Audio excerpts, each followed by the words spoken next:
Hello बच्चों, let's read the question. The question says the free end of string wound on a surface of solid cylinder of mass capital M and radius small r is pulled by a force F as on.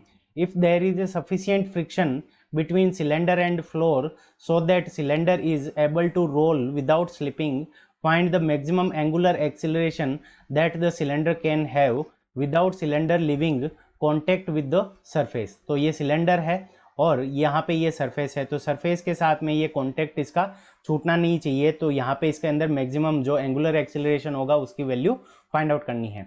तो देखो यहाँ पे ऊपर की तरफ जो force लग रहा है कैपिटल एफ, तो ये क्या करेगा, जैसे ही हम कैपिटल एफ फोर्स ऊपर की तरफ लगाएंगे सो ये सिलेंडर को क्या करेगा कि एंगुलर एक्सेलरेशन प्रोवाइड करेगा इस डायरेक्शन के अंदर। ठीक है बच्चों, अब ये एंगुलर एक्सेलरेशन इस डायरेक्शन के अंदर प्रोवाइड कर रहा है। अब ये सरफेस के साथ में कांटेक्ट में है तो इसके कारण जो नॉर्मल रिएक्शन लगेगी वो ऊपर की तरफ लगेगी और ग्रेविटी का जो फोर्स लगेगा वो mg हमारा क्या लगेगा, नीचे की तरफ लगेगा। अब देखो यहाँ पे इस डायरेक्शन के अंदर एंगुलर एक्सेलरेशन इस फोर्स ने प्रोड्यूस किया है, तो अब क्या होगा कि इसके ऑपोजिट डायरेक्शन के अंदर एंगुलर एक्सेलरेशन प्रोड्यूस होना चाहिए। तो क्या होगा कि यहाँ पे एक फ्रिक्शन का फोर्स लगेगा जो क्या करेगा कि इसको सेंटर ऑफ मास को इस डायरेक्शन के अंदर क्या कराएगा, मोशन करवाएगा। ठीक है बच्चों, तो यहाँ पे सेंटर ऑफ मास का एक्सेलरेशन इस डायरेक्शन के अंदर हो गया, तो हमारा जो फ्रिक्शन फोर्स लगेगा वो इस डायरेक्शन के अंदर इसको लगाएगा, जो इसको इस डायरेक्शन में मूव करने के लिए क्या करेगा, अपोज करेगा। ठीक है बच्चों, इस क्वेश्चन को करने के लिए हम क्या करेंगे, की कंसेप्ट अप्लाई करेंगे। की कंसेप्ट, अब की कंसेप्ट के अंदर हमारा क्या होगा, सबसे पहले कि यहाँ पे सरफेस के साथ में इसका कॉन्टेक्ट छूटना नहीं चाहिए, तो उस कंडीशन के अंदर सिग्मा एफ वी यानी जो नेट वर्टिकल फोर्स है उसकी वैल्यू हमारे पास में कितनी होनी चाहिए, 0 होनी चाहिए। नेट वर्टिकल फोर्स, तो ये फोर्स इस डायरेक्शन के अंदर लग रहा है, ये इस डायरेक्शन के अंदर, और mg हमारा नीचे की तरफ लग रहा है, तो हम क्या लिख सकते हैं, F plus N minus M G is equals to 0। तो यहाँ से हम क्या लिख सकते हैं, F plus N, capital F plus N is equals to M G. तो ये दोनों फोर्स एम जी के क्या होने चाहिए, हमारे इक्वल होने चाहिए। ठीक है बच्चों, तो एक ये हो गया। फिर क्या होगा कि ये सेंटर ऑफ मास के अबाउट ये कैपिटल एफ फोर्स इसको क्या करवाएगा, रोटेट करना चाहिए। तो यहाँ पे इस फ्रिक्शन फोर्स के कारण और इसके कारण जो नेट टॉर्क प्रोड्यूस होगा वो अल्फा के, नेट जो एक्सिलरेशन प्रोड्यूस होगा वो अल्फा के अगर इक्वल हो तो हम क्या लिख सकते हैं, tau is equals to, tau net is equals to I alpha के इक्वल होगा। तो tau net is equals to I alpha के इक्वल हो गया।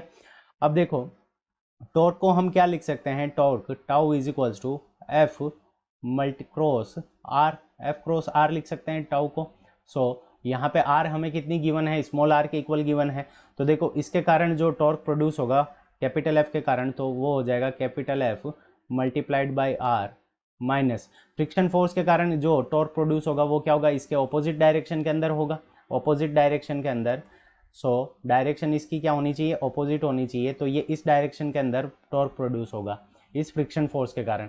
यहाँ पे minus F multiplied by R is equals to I alpha. अब देखो हम क्या लिख सकते हैं कि जो आई होता है सिलेंडर के लिए मोमेंट ऑफ इनर्शिया वो कितना हो जाएगा, capital M R square divided by 2 multiplied by alpha. यहाँ आर से आर कॉमन आके कैंसिल हो जाएगा, तो एफ इज इक्वल्स टू हम क्या लिख सकते हैं, स्मॉल एफ इस तरफ जाएगा तो प्लस के अंदर हो जाएगा।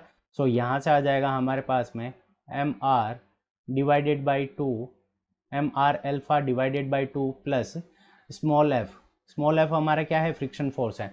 अब देखो फ्रिक्शन फोर्स की हम वैल्यू कैसे लिख सकते हैं कि यहाँ पे फ्रिक्शन फोर्स क्या करेगा कि एंगुलर सेंटर ऑफ मास को एक्सेलरेशन ए प्रोवाइड करेगा, तो बाई न्यूटन फोर्स से, एक्सटर्नल फोर्स है ये, तो हम क्या लिख सकते हैं, F is equals to m multiplied by a होता है न्यूटन्स के लॉ से।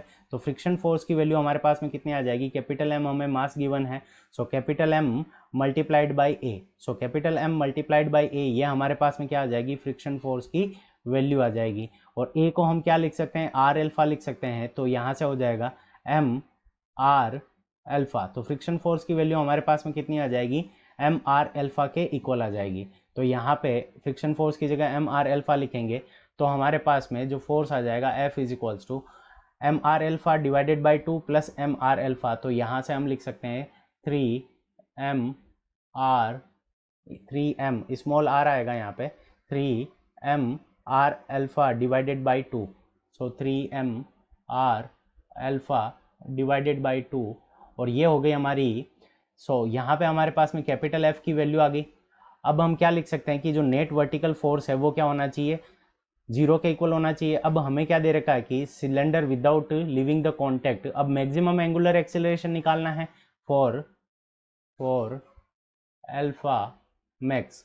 तो अल्फा मैक्स की वैल्यू के लिए हमारे पास में क्या होना चाहिए कि नॉर्मल रिएक्शन की वैल्यू हमारी क्या होनी चाहिए, 0 के इक्वल होनी चाहिए for alpha max N is equals to 0। तो नॉर्मल रिएक्शन हमारी क्या होनी चाहिए, 0 होनी चाहिए। तो हम क्या लिख सकते हैं, F is equals to M G. तो यहाँ से हमारे पास में एफ की वैल्यू कितनी है, 3m R alpha divided by 2, और यहाँ पे जो अल्फा है वो क्या है, हमारा मैक्स है। So alpha M is equals to, तो ये वैल्यू हमारे पास में किसके इक्वल होनी चाहिए, एम जी के इक्वल। तो यहाँ से एम कैंसिल हो जाएगा।